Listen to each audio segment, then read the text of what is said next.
महाराष्ट्र के गढ़चिरौली में 12 नक्सली ढेर हुए हैं। नक्सलियों से मुठभेड़ में 2 पुलिसकर्मी भी घायल हुए हैं। नक्सलियों और पुलिस वालों के बीच में 6 घंटे तक मुठभेड़ चली। कुछ नक्सलियों के मौके से भागने की सूचना भी सामने आ रही है। 3 AK-47 और 7 ऑटोमेटिक राइफल भी जब्त हुई है।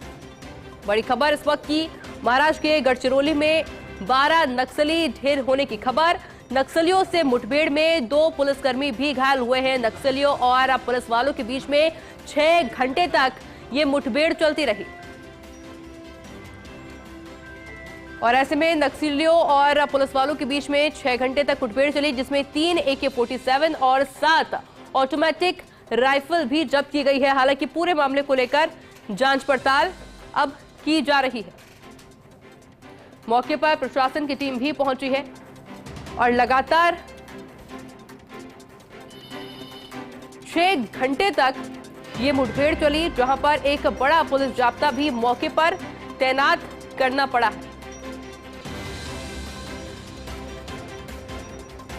इस वक्त की बड़ी खबर, बड़ी जानकारी जो कि महाराष्ट्र से आप तक पहुंचा रहे हैं।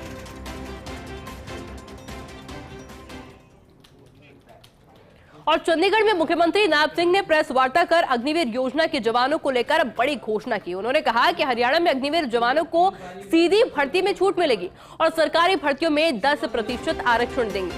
अग्निवीर सैनिकों को 5 लाख तक बिना ब्याज का लोन मिलेगा। और इस दौरान मुख्यमंत्री नायब सिंह ने कांग्रेस पर भी जोरदार हमला बोला। उन्होंने कहा कि कांग्रेस ने अग्निवीर के बारे में दुष्प्रचार किया है।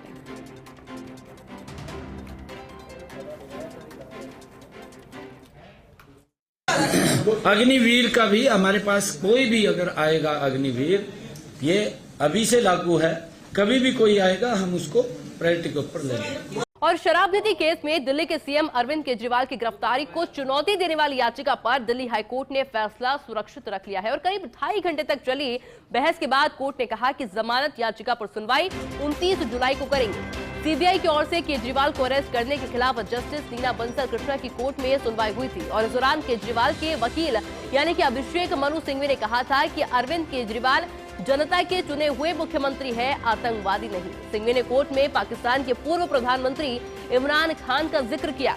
उन्होंने कहा कि हाल ही में इमरान खान को रिहा किया गया था, लेकिन उन्हें दूसरे मामलों में फिर से गिरफ्तार कर लिया गया। हमारे देश में ऐसा नहीं हो सकता।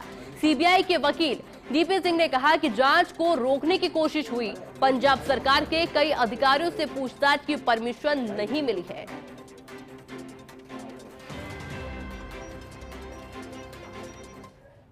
और पश्चिम बंगाल भाजपा विधायक और विपक्ष के नेता यानी कि शुभेंदु अधिकारी ने कहा कि सबका साथ सबका विकास, लेकिन अब हम ये नहीं कहेंगे।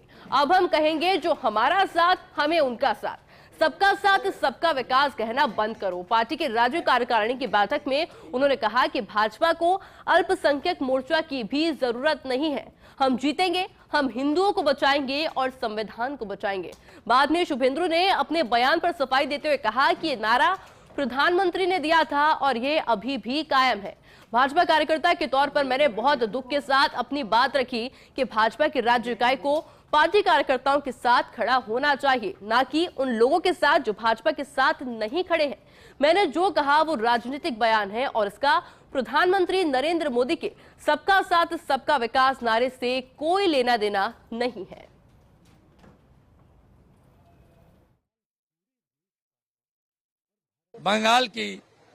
बंगाल में स्थिति विचार करते हुए मैं बताया जो हमारी राष्ट्रवादी मुस्लिम लीडर लोग है उसको सीधा पार्टी का कार्यकर्ता बनाएंगे।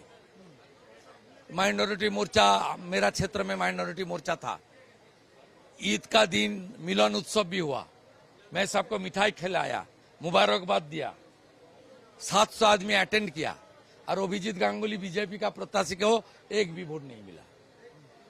तो क्या दादा क्या लग रहा है कि ये दोहरा मापदंड नहीं चलेगा, ये सोचना पड़ेगा। हम भारतीय जनता पार्टी वो कार्यकर्ता है।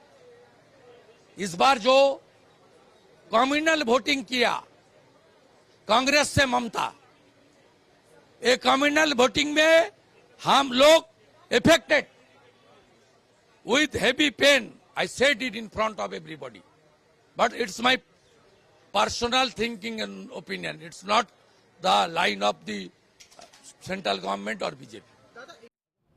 एचपीएससी पास अभ्यर्थियों का सम्मान समारोह का आयोजन किया गया और इस दौरान मुख्यमंत्री नायब सिंह कार्यक्रम में मौजूद रहे। इस दौरान अभ्यर्थियों को सम्मानित भी किया गया। हरियाणा निवास में सम्मान समारोह का आयोजन किया गया और कार्यक्रम को मुख्यमंत्री नायब सिंह सैनी ने संबोधित करते हुए कहा कि मैंने कभी नहीं सोचा था कि सीएम बनूंगा। ये सोच पीएम मोदी के विजन से आई है। पूर्व मुख्यमंत्री मनोहर लाल ने बिना पर्ची नौकरी देने के आदेश दिए और हमारी सरकार ने पर्ची खर्ची को खत्म कर दिया है और अब गरीब मां का बेटा भी अफसर बन रहा है। हमारी सरकार लगातार गरीब वर्ग के लिए काम कर रही है और हमारी पार्टी ने मुझ जैसे साधारण कार्यकर्ता को मुख्यमंत्री बनाया है। समाधान शिविर में लोगों की बात भी सुनी जा रही है।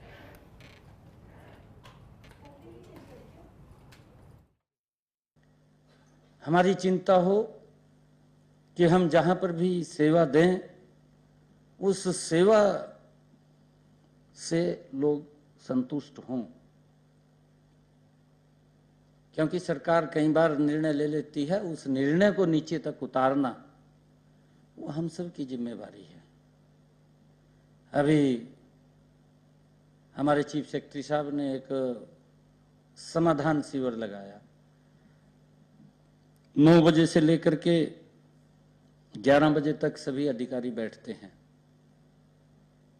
डीसी से बैठता है, एसपी साहब, सब अधिकारी डिस्ट्रिक्ट के होते हैं। किसी की कोई समस्या हो उसको सुनना, उसका समाधान करना मौके पर। अगर कोई ऐसी समस्या लगती है कि मेरे बस से बाहर जा रही है तो चीफ सेक्रेटरी के साहब के पास भेज देते हैं कि वो इसके ऊपर विचार करेंगे। ये करते हैं विचार। एक यहाँ चीफ सेक्रेटरी के नेतृत्व के अंदर कमेटी बनी हुई है, वो देखते हैं, फिर उसके ऊपर डिस्कशन भी होता है। पॉलिसी मैटर है तो पॉलिसी बन जाएगी, अगर उसका समाधान वैसे निकलने का वो निकल जाएगा। परंतु उसको भी आगे ये लगता है कि मेरी बात को कहीं ना कहीं सुना गया। हरियाणा के मुख्यमंत्री नायब सिंह ने चंडीगढ़ के पिंजौर में आधुनिक सेब, फल और सब्जी मंडी के प्रथम चरण का उद्घाटन किया और इस मौके पर मुख्यमंत्री नायब सिंह ने संबोधित करते हुए कहा कि हरियाणा में एशिया की सबसे बड़ी मंडी का उद्घाटन करना हमारे लिए गर्व की बात है। इस आधुनिक सब्जी मंडी के बनने से फल और सब्जी के किसानों को बहुत लाभ मिलेगा। सब्जी मंडी का निर्माण 78 एकड़ में 220 करोड़ रुपए की लागत से होगा और दूसरे चरण का निर्माण 31 दिसंबर 2024 तक पूरा कर लिया जाएगा। सब्जी मंडी में 70 दुकानों और प्लांट्स को पारदर्शिता से ई नीलामी के द्वारा आवंटित किया गया। कार्यक्रम में पंचकुला विधायक और विधानसभा स्पीकर ज्ञानचंद गुप्ता, पूर्व विधायक लतिका शर्मा सहित कई पदाधिकारी मौजूद रहे। किसान भाइयों को मैं बहुत बहुत बधाई और शुभकामनाएं देता हूं। आज मुझे खुशी है कि इस एप्पल मंडी का जब उद्घाटन हो रहा है, इस एप्पल मंडी का शिलान्यास हमारे हरियाणा के पूर्व मुख्यमंत्री आदरणीय मनोहर लाल जी के कर कमलों के द्वारा ये किया गया है। आप सब भी जानते हैं कि ये जो भूमि थी, इस भूमि के ऊपर किसान के लिए ही कार्य होता था, ट्रैक्टर बनता था और किसान उसको अपनी पैदावार के लिए उपयोग करता था। उसकी ज्यादा पैदावार हो, आधुनिक तकनीक के ट्रैक्टर यहां पर बनते थे। परंतु अब यहां पर किसानों के हित में ही इस मंडी का, एप्पल सब्जी मंडी का आज उद्घाटन हो रहा है। यहाँ रेस्टोरेंट भी होंगे, पेट्रोल पंप भी होगा, सभी की सभी आवश्यकताएं यहाँ इस मंडी के अंदर पूरी होने जा रही है। हरियाणा प्रदेश मेहनतकश लोगों का प्रदेश है। यह कृषि प्रधान प्रदेश है। यहाँ का किसान केवल हरियाणा का ही नहीं, पूरे देश के लोगों का पेट भरता है। यहाँ के जवान देश की सीमाओं के ऊपर, हम लोग रात को चैन की नींद सो सकें, इसके लिए वो -40 डिग्री के अंदर भी, कड़कती हुई धूप के अंदर भी सीमाओं के ऊपर जो खड़े हुए हैं, उसमें 10% हिस्सा हरियाणा का है। और अब बात जेसी शो की, तो जेसी शो में कई भविष्यवाणी सच साबित हुई है और ऐसे कई मौके आए जब फर्स्ट इंडिया न्यूज के चेयरमैन डॉक्टर जगदीश चंद्र ने देश की पॉलिटिक्स को लेकर भविष्यवाणी की, जो कि सच भी साबित हुई। आप भी सुनिए। आखिर कैसे सच हुई द जेसी शो की भविष्यवाणियां?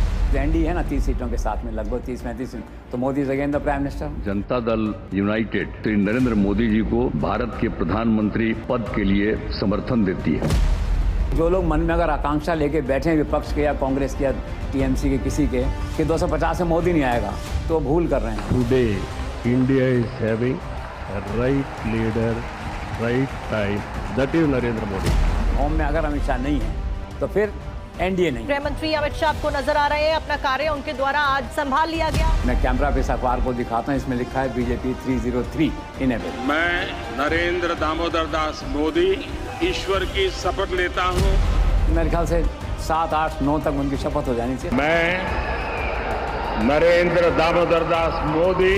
सारी संभावनाओं का जो सारांश है, विद और without majority, clear majority, Modi is the prime minister. Kirori Lal is a mystery at the moment. तो आप तो प्रैक्टिकली मानो वो इस्तीफा वो दे चुके हैं, और नहीं दिया है तो खाली फोन आ गया होगा मत करना इस्तीफा। तो मुझे ऐसा लगता है कि इस्तीफा हुआ है तो वापिस हो जाएगा या फिर होगा नहीं, और किरोड़ी लाल का प्रॉपर रिहेबिलिटेशन, थोड़ा सा डिपार्टमेंट्स वगैरह का जो है जिम्मेदारी का वो हो जाएगा। जनता के बीच में वचन दे दिया था कि मैं ईस्टर्न राजस्थान की सीटें हार गया तो मैं मंत्री पद छोड़ दूंगा, तो मैंने वो छोड़ दिया है।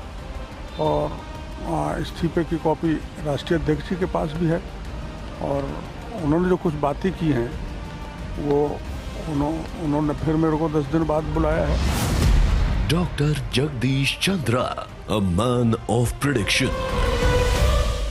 राजस्थान के बिजली घरों को आपूर्ति के लिए छत्तीसगढ़ में कोयला ब्लॉक आवंटन को लेकर संशय की स्थिति बनी हुई है। हाल ही में राज्य सरकार की ओर से बयान आया था कि कोयले की आपूर्ति के लिए हसदेव अरण्य कोलफील्ड में संचालित परसा ईस्ट कांताबासन यानी कि PEKB कोल ब्लॉक की 91.21 हेक्टेयर वन भूमि का इस्तेमाल करने की अनुमति छत्तीसगढ़ सरकार ने दे दी है। लेकिन आज छत्तीसगढ़ के मुख्यमंत्री यानी कि विष्णुदेव साय ने इससे इनकार किया और कहा कि ऐसी कोई बात नहीं कही गई।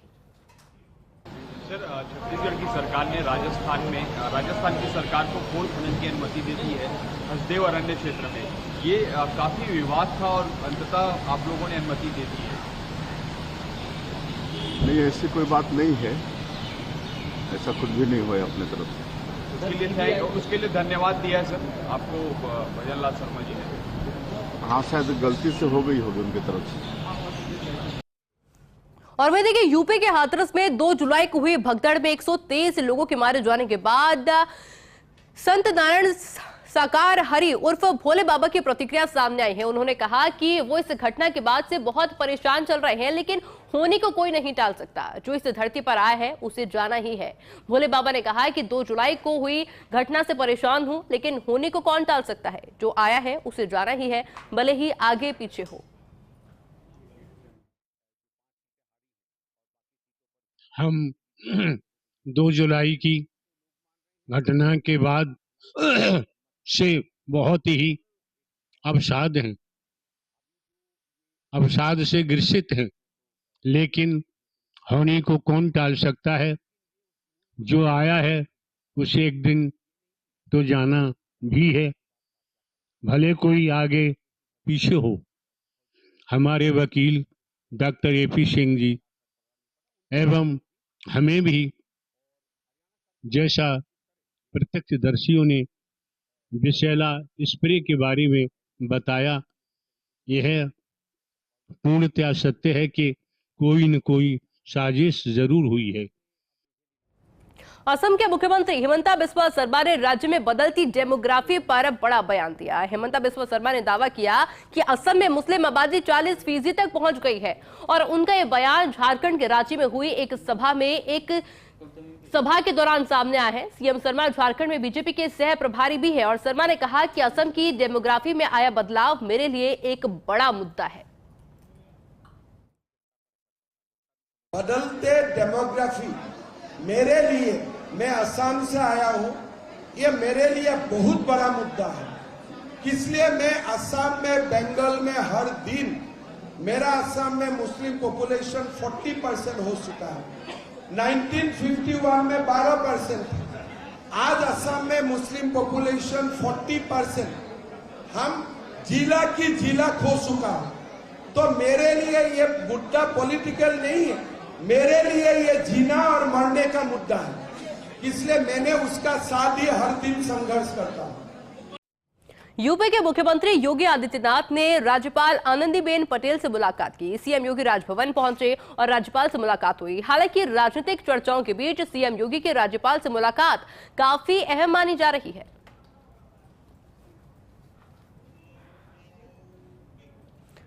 और वहीं उत्तर प्रदेश के डीजीपी प्रशांत कुमार का बुलडोजर पर बड़ा बयान अब सामने आ चुका है। उन्होंने कहा कि बुलडोजर को लेकर लोगों ने भ्रांतियां फैला रखी है। बुलडोजर किसी भी स्थिति में किसी गरीब व्यक्ति पर नहीं चल सकता। गरीब व्यक्ति के खिलाफ बुलडोजर का प्रयोग होता है तो एक्शन होगा। उन्होंने कहा कि बुलडोजर की कार्रवाई पुलिस की ओर से नहीं होती, शांति व्यवस्था के लिए पुलिस मौके पर मौजूद रहती है। सक्षम विभाग बुलडोजर को लेकर निर्णय लेता है। नहीं, पुलिस का कोई डायरेक्ट बुलडोजर से कोई एक्शन नहीं है।